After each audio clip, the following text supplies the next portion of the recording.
The story begins as the Silver Wing party faces off against a massive dragon, but even their combined strength is no match for the beast. It whips its tail through the air with deadly precision, and the group members are forced to jump to avoid the crushing blow. They counter with their most powerful attacks, but their weapons are no match against the dragon's thick hide. The dragon gathers energy to launch a strong attack, but the group's mage quickly raises a barrier to protect the party. However, it isn't strong enough to completely block the devastating attack. As the shield breaks, the party's cook, Dennis, rushes forward and uses his own body to shield the mage from the dragon's flames. A flame brushes her arm, so he quickly prepares a magic potion for her, advising her not to lose focus, which relieves the party's vice captain, Katie, because Dennis always has their back. However, the party leader, Vigo, doesn't seem impressed by Dennis's display of compassion. Instead, he seems to be irritated. Vigo channels his frustration into a devastating attack that strikes the dragon directly in its eye, causing the massive creature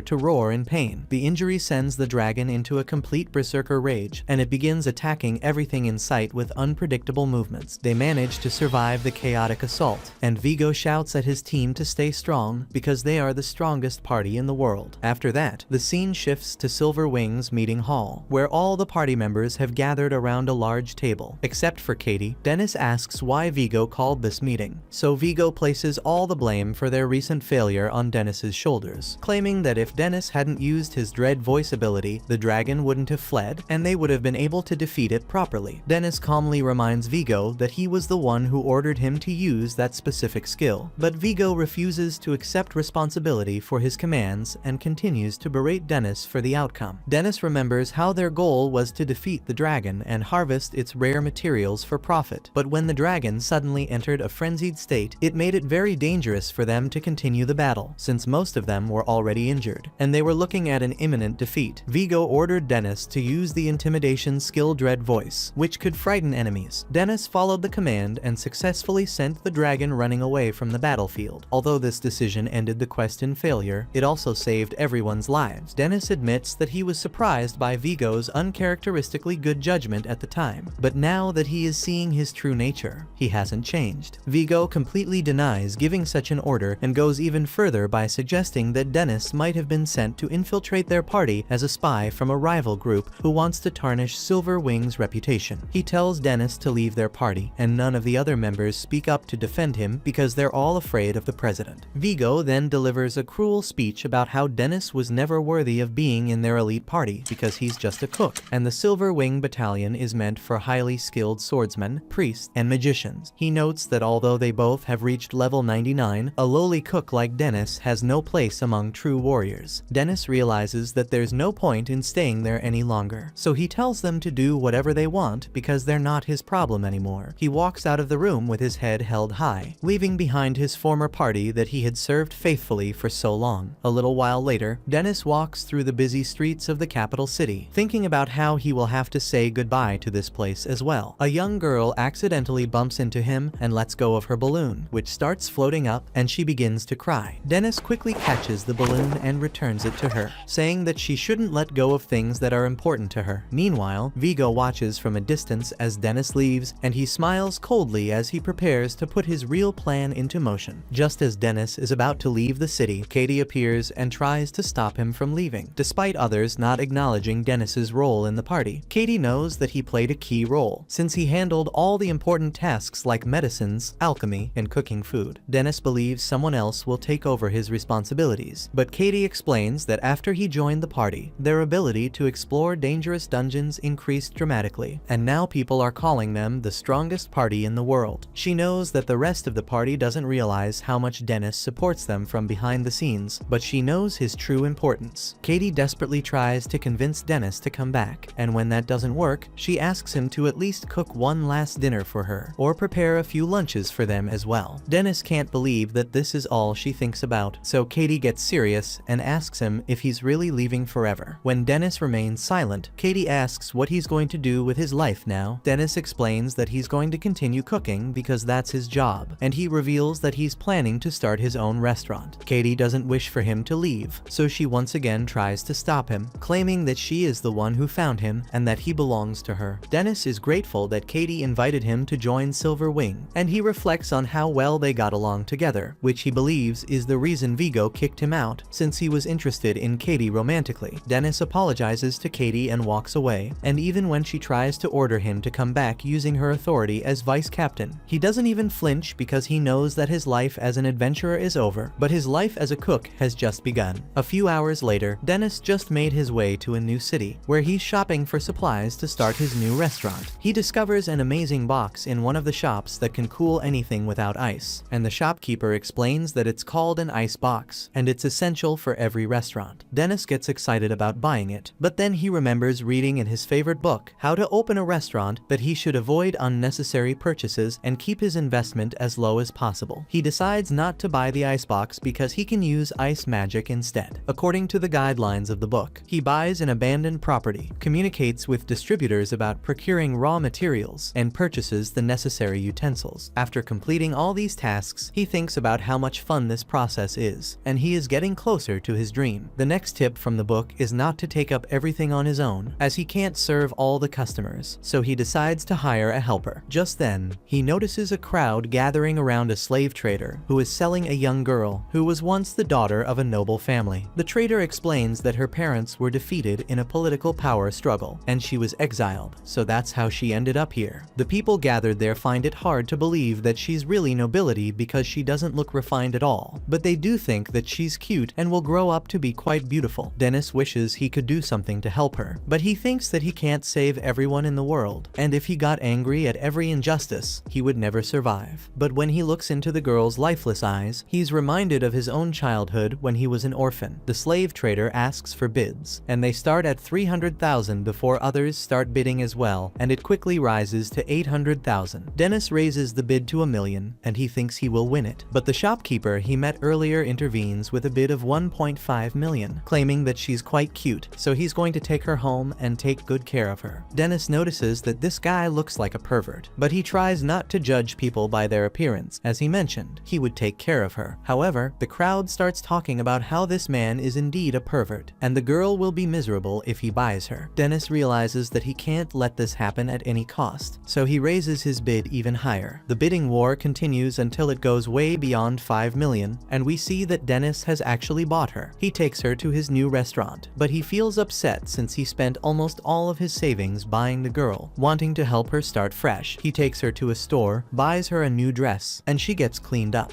Later, we see them walking home together, but the girl is walking pretty slow, so Dennis warns her that she's going to get lost if she doesn't walk closer to him. After a while, his warning proves to be true as she gets lost in the crowd. She can't find Dennis anywhere and gets scared of all the people around her, but after a few minutes, Dennis appears in front of her, not surprised that she actually got lost, and he apologizes for walking too fast. They reach the restaurant, and the girl asks Dennis why he bought her, and he mentions that there was no real reason, except that she reminded him of something from long ago. He asks her name, and she tells him to just call her Slave, but he wonders if she doesn't have a real name. She asks him to call her Atelier, and he introduces himself as Dennis. She asks what she should do, and he tells her that she doesn't need to do anything at all. She can use the upper floor, or if she doesn't want to live there, she can just leave because she's free now. Atelier is shocked to hear it, but before she can say anything else, her stomach growls loudly. Dennis begins preparing something for both of them to eat, and he prepares a wonderful dish that fills the entire restaurant with an amazing aroma. She is enchanted by the delicious smell, and when Dennis finishes cooking, they both sit down to eat. The girl really enjoys the food, and it makes her so happy that she starts crying. Dennis thinks that he doesn't know what she's been through, and he's not going to ask her about it unless she wants to tell him herself. She continues eating, but he notices she is choking on the food, so he quickly helps her. Over the next few days, Atelier helps Dennis decorate the restaurant, and she even takes care of the cleaning, which makes Dennis happy. After a while, they finish preparing everything, and Dennis names his new place the Adventurer's Restaurant. Dennis tells Atelier that she's going to be their poster girl, and she practices her customer service skills before their arrival. On the other hand, Dennis believes he has everything prepared, and he's ready for anything that a customer can throw at them. He states that he's going to make everyone obsessed with his cooking, and they're going to get so addicted that they will eat all 3 meals at his place every day. He hopes that customers will pay him lots of money because he has no money after spending it all on the restaurant and Atelier. But while he's lost in thought, their first customer enters the restaurant, but to their surprise, the customer is wearing armor. Dennis quickly recalls reading in his restaurant management guide that some adventurers prefer to maintain their privacy, so he decides to respect their boundaries and create a more comfortable atmosphere where they can enjoy their meal in peace. Dennis tells Atelier to serve water to their mysterious guest. While he gives the menu, he wonders what the customer will order because he is prepared to cook anything. However, the customer nervously orders a small portion of rice and crystal umeboshi. He wonders if this customer is a light eater, but the customer shakes his head. Dennis realizes they must be short on budget, so that's why he is ordering the cheapest items available. Dennis feels sympathy and asks if he likes spicy pork, which the customer confirms, so Dennis decides to prepare that instead. However, the knight protests, mentioning that they don't have enough money to pay for such an expensive dish. Dennis firmly states that he can't serve an ordinary meal to the first customer in his restaurant, but then he suddenly realizes, from her voice, that the knight is actually a woman. His suspicion is confirmed when the knight removes her helmet, revealing the face of a young woman who introduces herself as Henrietta. She explains her difficult situation, that she was recently kicked out of her adventuring party because they believe females are weak and they only cause problems for the group. She expresses her frustration with this prejudice, and Dennis completely agrees with her. Henrietta mentions that she is just level 23. However, Dennis finds it impressive, and he believes that at her level, she's definitely qualified to be an adventurer. Henrietta then asks if he has heard about the vice captain of the strongest party in the kingdom, the Silver Wing, who is a woman, and she is even considered a legendary swordsman. Dennis says he has heard about her, but he finds her troublesome. Henrietta explains that she hasn't been able to find any parties willing to accept her without hiding her true identity, and this ongoing struggle has used up all her savings. After a few minutes, Dennis serves her the meal he prepared, telling her that she will feel much better after eating something. Henrietta hesitates, asking if he's sure about feeding her since she can't pay for it, but Dennis tells her that she can pay once she has the money. Henrietta takes the first bite, and she's amazed by the incredible flavor because she has never eaten anything this delicious in her entire life. She finishes the entire bowl within minutes, praising Dennis for his exceptional cooking skills. Dennis hopes that she becomes a regular customer of his restaurant, so she promises that she will, but only after she manages to join a party and earn some money. Dennis wonders if he should ask his other customers if they know of any parties that might need a female swordsman, and Henrietta is thrilled by the suggestion. Dennis points out that it will be difficult for him to contact her if an opportunity comes up, so he hopes that she will keep dropping by the restaurant from time to time, which she agrees to. A few days later, we see a group of male adventurers eating at the restaurant, and they are thoroughly impressed by the quality of the food. They also compliment Atelier, praising Dennis for having such a helpful assistant. They consider this meal a good luck charm before they head into the dungeon for their next quest, so Dennis realizes they are an adventuring party. He asks them if they are looking for a swordsman. Since he knows of a skilled female warrior, they don't mind the gender at all, and they hope that she can start working with them soon. Dennis is surprised to find a suitable party for Henrietta so quickly, and they explain that their party was just lacking in firepower, so this recommendation is like a godsend to them. Later that day, Dennis informs Henrietta about the party he found for her, and she immediately agrees to join them, which shocks him as he believes she should be more careful before joining strangers, but she assures him that everything is going to be fine. Dennis decides to let her make the final decision and serves her meal. Henrietta thanks him warmly before digging in. She says she'll have to earn a lot of money so she can pay him back properly, but Dennis reminds her not to talk with her mouth full. Henrietta then wonders what she should eat when she comes back tomorrow, and he finds it amusing that she really plans to have all her meals at his restaurant. After finishing her food, she leaves with a big smile on her face, hoping to finally earn some money. After that, Dennis continues to serve customers throughout the day, and he feels happy with the steady flow of business. At night, two girls arrive at the restaurant, and he thinks these will be the final customers for the day. He overhears them praising the restaurant, but then one of them mentions recent rumors of a dangerous party that has been recruiting solo female adventurers, only to take deep into the dungeons before assaulting them. The criminals are careful to move to different towns after committing their crimes once or twice, which makes it difficult for authorities to catch them. Dennis finds the news alarming and begins to worry it might be the same group he recommended to Henrietta, which makes him fear for her safety. The following day, Henrietta finally meets her new party, and she introduces herself. The leader of the group introduces himself as Still, a light swordsman, and the other members also share their names and their skills. Still tells her that there's no need for her to be overly formal with this party, as they prefer a relaxed atmosphere. They head out together, and while following them, Henrietta asks what kind of quest they will be fulfilling that day. Still explains explains that it's just a simple gathering quest, and they will venture into the dungeon to collect some items. Henrietta asks what exactly they will be gathering, but still mentions that they will discuss the details once they reach the dungeon. She thinks she would have preferred to know the details, but she doesn't want to make things awkward or seem overly demanding on her first day, so she just follows their lead. They soon enter the dungeon, and Henrietta immediately proves her worth by defeating several monsters that come in their path. Her party members praise her skills, saying that it's a big help having a strong swordsman like her on the team. Henrietta feels genuinely happy to be relied upon like this, thinking that this is the first time she's experienced such acceptance and appreciation. The party decides to venture even deeper into the dungeon, and Henrietta remains optimistic, thinking that things might go well with this party. They encounter more monsters as they advance, and she handles all the fighting while her party members simply watch and offer encouraging words. She defeats every creature that comes their way, but the constant battles begin to take a toll on her stamina, and she starts feeling exhausted. Instead of suggesting a break, her party members tell her that their destination is just a little ahead. Despite barely being able to walk properly, she follows them deeper into the dungeon. They finally arrive at their destination, and still explains that the memory crystals found in this area are what they were after. Henrietta, completely drained from the journey, collapses from exhaustion, so Still orders the party's healer, Marmok, to cast recovery magic on her, and the healer approaches her, so Henrietta thanks him in advance. However, instead of healing her, he casts a paralysis spell, leaving her unable to move. Henrietta realizes that something is wrong, and she tries to reach for her sword, but Still steps on her hand, preventing her from defending herself. Still then states that luckily for them, she's such an idiot that they only had to flatter her a bit to get her to let her guard down completely. The healer adds that Still shouldn't call her an idiot since they're going to create some good memories because of her. Still thinks that female swordsmen are the ideal targets because they're not as smart as sages and wizards, but they are quite attractive. Henrietta realizes she can't stay like this, and she knows she needs to do something, but her paralyzed body refuses to respond to her commands. Still tells her that they will set her free once she entertains them for an hour, but before leaving, they will stun her again, so it's up to luck whether someone rescues her or she dies in the dungeon. Henrietta recalls Dennis's words about being cautious while choosing a party, and she thinks that if she had been alert from the beginning, she would have noticed the red flags. Henrietta desperately cries for help, asking someone to save her, but the criminals hold her down and tell her that no one is going to come to her rescue in the dungeon. After that, they begin removing her clothes while praising her body, but before they can do the unthinkable, they hear a strange noise echoing through the dungeon. They wonder if it might be another party, as that will complicate things. Still orders one of his men to investigate the source of the sound, but before they can check it, the guy gets flown to the dungeon wall with a strong attack. They soon notice what appears to be some kind of monster standing before them, but it's actually a man wearing a paper mask. Still orders Marmok to cast a search spell to find the intruder's weakness, but when he tries to appraise the attacker, the spell fails completely. Marmok realizes that there is an enormous level gap between them and this mysterious figure, meaning they have no chance against it. Still thinks that they haven't gone that deep inside the dungeon, so a monster of such incredible power couldn't possibly exist on the upper floors of the dungeon. But before he can process this information further, the masked man flips his blades to the blunt side and attacks him directly, taking him out with a single devastating blow. The remaining party members try to flee in terror, but the masked man pursues them relentlessly, taking them down one by one with precision strikes. Henrietta watches in amazement, wondering who this person could be, and she notices that his movements are just like a highly skilled chef handling kitchen knives, but she is so exhausted that she loses consciousness. The next day, Henrietta arrives in Dennis's restaurant, and she explains everything that happened to her. Henrietta mentions that when she regained consciousness, she found herself lying safely in the Adventurers Guild. She wasn't able to thank the mysterious man who saved her, and the party members who harassed her were found knocked unconscious and tied up with rope outside the dungeon. The guild investigated the incident, and they discovered that the group was actually a notorious criminal party, and they were all wanted for different crimes. Henrietta reflects that the entire experience feels like it was all a dream, and she acknowledges that this incident has taught her the importance of being careful while choosing a party. Dennis takes some of the blame, because he believes it's also his fault since he recommended the party to her without doing proper research on their background. Henrietta doesn't blame him at all, and she appreciates his concern for her well-being. But her stomach starts growling from hunger, so Dennis asks her what she would like to eat. She mentions that she still doesn't have any money, but Dennis tells her that she can have whatever she likes from the menu. Feeling bold, she orders the most expensive steak available, which leaves Dennis surprised, so she feels guilty and asks him to make the cheapest food. Dennis tells her that she can't retract an order once she has placed it, and he also invites Aitlier to join her for dinner. Suddenly, the two girls from earlier arrive at the restaurant, and Dennis asks them to serve themselves water since Aitlier is currently having her dinner. They understand and comply with the request while Dennis begins preparing the expensive steak that Henrietta had ordered. After he finishes cooking, he serves the perfectly prepared steak to both Henrietta and Aitlier, and they both express their delight as it tastes amazing. The two girls then ask Dennis why he didn't open the restaurant yesterday, mentioning that it's not good for regular customers like them if he closes the shop 2 days in a row without notice. Dennis explains that he simply had something important to take care of, and Henrietta finds this timing rather suspicious. She takes a closer look at him, studying his build and movements more carefully. She suddenly realizes that he is the same person who saved her in the dungeon. But before she can say anything or confront him about it, another customer enters the restaurant, interrupting the moment, and Dennis welcomes him to the restaurant. Some time later, at the restaurant, Henrietta is talking to Dennis, but she feels like he's not really listening, which annoys her. Dennis then asks what she wants to order, so she requests the sorcery ramen. While cooking, he suddenly brings up her earlier concern, whether she should hide her gender while adventuring. Henrietta is surprised that he was actually paying attention. Dennis tells her she should do whatever feels right, because in the end, she's just being herself, and that's what makes her special. Dennis serves her the food, but his words seem to leave a deep impact on her. Without saying much, she gets up and walks into the other room, surprising everyone. There, she reflects on how people who make mistakes often become so afraid of messing up again that they lose sight of who they really are. But instead of hiding behind fear, she realizes it's better to be true to herself. Henrietta soon returns in her usual clothes, and Aitlier compliments her outfit. Henrietta sits back at her table and starts enjoying her delicious meal. She tells Dennis that his words really resonated with her, and she believes advice from a skilled chef carries a special kind of weight. Dennis is happy to hear that, but he asks Henrietta if she's truly serious about finding a new party after all. She's been eating all her meals at his restaurant and still hasn't made her first payment. Henrietta nervously admits that she's been trying to find a party, but hasn't had any luck so far. She's also surprised that he's been keeping track of all her bills. She thought she didn't have to pay for them. However, Dennis reminds her that only the first meal was free, and she'll need to pay for the rest. Aitlier also feels that Dennis is being a bit mean, but just then, they're interrupted by the sudden arrival of a customer. The customer takes a seat and starts looking at the menu, while Dennis tries to figure out whether it's a boy or a girl. When Dennis asks if they're ready to order, the customer replies by asking what's good. Dennis confidently says that everything is excellent. The young boy then points out that this doesn't really help, since it's only natural for Dennis to like his own food. Dennis suggests a dish named Vitara Katsuden, but the customer isn't in the mood for a rice bowl. Henrietta also joins the conversation, recommending the pasta since she personally finds it very delicious, but he doesn't want something heavy. She then suggests another dish, but he's not in the mood for that either, which frustrates Dennis as his patience runs out. Henrietta quickly stops Dennis, saying that he is just a teenager and they tend to struggle with decisions. Aitlier approaches the boy and suggests he should get fried rice, and seeing her cuteness, the boy can't ignore her, so he decides to give it a try. Dennis quickly prepares the dish using his level 99 skills. As the customer takes his first bite, his expression makes it clear how much he's enjoying it. Dennis watches him closely and, while he's eating, asks if something's wrong. The boy looks confused, so Dennis explains that he noticed him sighing earlier and thought he might want someone to talk to. The boy says there's nothing in particular he wants to discuss, and Dennis respects that, saying it's fine if he doesn't want to share. But then, the boy suddenly begins to open up about his problem. He says his problem is that everyone around him is too weak, which shocks them. This boy clearly has no filter. Dennis just pretends to agree, but the boy asks if he wants to hear more. Even though Dennis isn't really interested, the boy keeps going, saying that the people around him all have limited mindset. All they care about is completing whatever quest is in front of them and making some money, with no ambition to improve or become a top-tier party. Dennis looks at Henrietta and thinks that she can't even earn money, let alone have such high ambitions as the boy, but she feels he is just being rude. The boy declares that he refuses to associate with unmotivated party members because he believes that adventuring isn't about going to safe areas and fighting weak monsters. For him, it's about exploring the unknown. But when he shared this philosophy with his previous party, they kicked him out. Dennis wonders if his restaurant is somehow emitting pheromones that attract outcasts. The boy continues explaining his ideas that he's not interested in staying with people who have small mindsets, because one day he's going to become a member of the Silver Wing Party as the strongest wizard. Dennis advises him to be careful not to get so worked up that he ends up alone after all. Adventurers are only adventurers because of their parties. The boy replies that he'll consider joining a party, but only if they can keep up with him. He pays for his meal, telling Dennis to keep the change, but Dennis notices he paid the exact amount for the order. As he leaves, he introduces himself as Vivia Strange and says he'll be back soon to try the shrimp fried rice next time. A few days later, Vivia returns to the restaurant and waits for his order to be prepared. He announces that he's found a new party, and they are the strongest party in the area called the Night Mist. Dennis congratulates him, and Vivia confidently says that someone like him is always in demand by top-tier parties. Dennis asks about their levels, since Vivia was so insistent on only working with strong party members, but Vivia replies that levels can come later as long as someone is motivated enough to improve. He claims he has many advanced skills that just need to be put into practice, and he believes the party chose him because of his future potential. Dennis is happy for him, and Vivia adds that at this rate, he's going to join the Silver Wing very soon. Dennis serves him the shrimp fried rice, and as Vivia eats, he wonders if he'll get a cool nickname once he joins the Silver Wing. Dennis recalls that he used to have the nickname Legendary Fried Rice. He thinks Vivia is a bit too self-absorbed, but admits that wanting to grow isn't a bad thing. He believes the boy has the potential to become a great adventurer if he can find a party that trains him properly. Dennis asks about his first job, and Vivia explains that it's tomorrow. They'll be heading to the 5th floor of the dungeon to collect rare minerals. Dennis uses his appraisal ability to check Vivia's level and sees that he's only level 17, which is impressive for his age, but he knows the 5th floor usually requires adventurers to be above level 30. Concerned for Vivia's safety, Dennis politely asks if that isn't a bit too deep for him, but Vivia confidently replies that he'll be fine. His party's elite members have promised to give him their full support. Dennis thinks that while Vivia claims to have advanced skills, he probably just read about them in books, thinking he can already use them. He explains that a person's level is the quantification of the number and quality of skills they have acquired. Dennis further adds that base stats increase with each level because the skills become more accurate and are almost always active. He thinks that if Vivia really has acquired multiple advanced skills, it's odd that his level hasn't increased accordingly. Vivia feels that his party believes in his abilities, but Dennis still advises him to be careful. Vivia doesn't take him seriously, saying Dennis probably doesn't know anything about dungeons anyway, since he clearly hasn't been in one before. Dennis remembers that the last time he went into a dungeon, it was all the way down to the 37th floor. He thinks Vivia will be fine if he's really going with a top-tier party. As Vivia leaves, he says he'll try the crab fried rice next time. The next day, Dennis and Aetlier are out shopping, and Dennis thinks that by now, Vivia must have reached the 5th floor. He wonders if he should have stopped him, and Aetlier hopes Vivia is safe. Suddenly, they overhear a group of passing adventurers talking about Vivia and whether he'll be okay. One of them says it's too late to worry now, but admits it was pretty cruel of their boss to send Vivia down to the 5th floor just to see if he could make it back on his own. Another suggests it's just their way of testing whether new recruits are worthy of joining them. Hearing this, Dennis immediately grabs them and pulls them aside, saying he wants to talk. They ask if he realizes they're members of the Night Mist party, then charge at him, but Dennis easily takes them down. Afterward, he tells Aetlier they'll need to close the restaurant for the day. She understands that he's going after Vivia, so she simply asks him to be careful. Meanwhile, Vivia is running from goblins inside the dungeon. He remembers how his party members abandoned him, telling him to find his own way back. As he blindly rushes out of the dungeon, he suddenly gets caught by vines. He tries to free himself, but he realizes they are bound by a spell, so he will need to use the spell-breaking magic. However, as he tries to use the magic, his mind goes blank as he has never practiced those spells he read from the books. He thought he had memorized everything, but now he's terrified that the goblins will find him and stab him to death. Just then, he senses someone approaching, and a girl suddenly appears and helps him hide in a nearby cavern. Vivia thanks her for saving him and says it's because she taught him the steps for breaking the spell that he managed to survive. He's impressed that she knows such ancient magic and admits he wouldn't be alive if she hadn't been there. The girl tells Vivia it's too soon to feel safe because they need to find a way to escape first. He introduces himself as Vivia and asks for her name, so she says her name is Cynthia. He wonders if she got lost and ended up here. Cynthia explains that her party left her behind after she got caught in the same trap as him. Vivia thinks that was horrible of them, but she says it's alright, since she was never good at anything she tried, and she was nothing but trouble for them. Cynthia apologizes as she thinks he might feel attacked. Cynthia suggests they wait and see if his party comes back to rescue them. Vivia tells her that he's in the same situation as her because no one is going to rescue him. He accepts that he was too self-absorbed and he never cared for others, so he got into fights with his party members. Vivia believes he has a terrible personality, but Cynthia insists that's not true. He reminds her that she doesn't know anything about him, and she replies that he doesn't know anything about her either. This makes Vivia realize he's never talked to a stranger like this, and it's made him feel a little better. Cynthia is glad to hear this, but unfortunately, the goblins return, searching everywhere for Vivia. He realizes they don't have many options, so he decides to act as a decoy and draw off all the goblins, so she can escape. Cynthia refuses, saying there's no point if he doesn't survive, but Vivia tells her that he would be dead already if she hadn't saved him. He mentions this is the first time he's felt this way, since he has always lived selfishly. Vivia tells her to run while he draws the goblin's attention, and as he takes off, she tries to grab him, but can't stop him in time. He jumps in front of the goblins, thinking he's okay with dying as long as Cynthia gets to live. He uses a palm spell to hold the goblins back, but they easily break through it and charge in to finish him off. Suddenly, Dennis arrives and uses his skills to create a large barrier of rocks to shield them. Seeing his face covered by a paper bag, Vivia thinks he's some kind of monster and panics, so Dennis tries to calm him down. Vivia eventually recognizes his voice, and Dennis removes the mask, saying it's pointless to keep it on now. He scolds Vivia for recklessly jumping in front of the goblins and says they need to get out of there quickly, but Vivia insists they have to save the girl. He wonders if she might have escaped already, but Dennis says he didn't see anyone on his way in, but Vivia thinks she might still be in the cavern. Dennis goes to check, but all he finds is Cynthia's skeleton, leaving Vivia in shock. A little while later, they ask about her at the guild and learn that she was a 16-year-old wizard who got separated from her party on the 5th floor 13 years ago.